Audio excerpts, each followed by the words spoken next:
Biology professor Isaac Skromne is a development biologist who uses zebrafish in his research related to bone disease and the central nervous system. His areas of expertise include development, genetics, and neuroscience.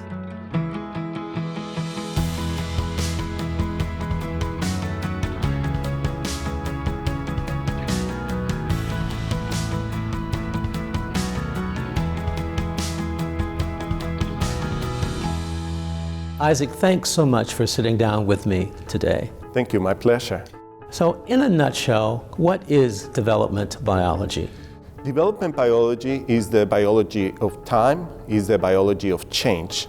We tend to think of development biology as how embryos develop from a fertilized cell, which is something amazing, but it also includes senescence, which is getting older.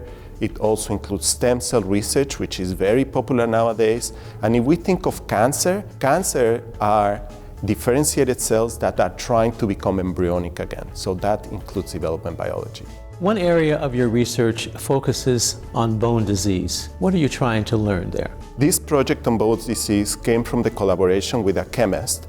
Just came over and said, why don't you try these compounds on zebrafish? Let's see what happens. Turns out that they bind to bones, and there are really very few compounds that can directly go to bones. So we're thinking perhaps we can use this to develop a method to target drugs to bones without affecting the rest of the organism. This would be important for osteoporosis, where we want to stimulate growth without affecting other tissues, so we can stop progression of the disease. So why zebrafish?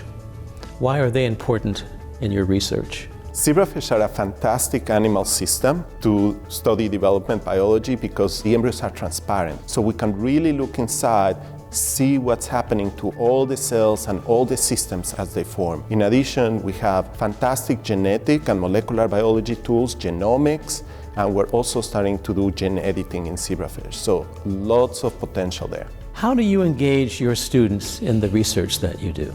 That's my favorite part, seeing that eureka moment when the students discover something new, something perhaps that no one has done before.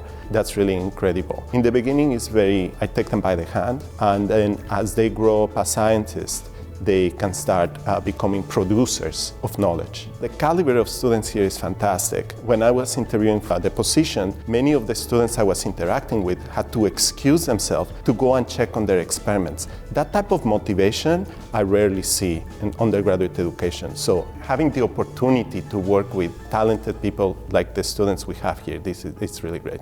Well, Isaac, we're really pleased that you're here with us. I've known a lot about you from the great work you've been doing, but it's great to sit down with you and learn even more. Thank you.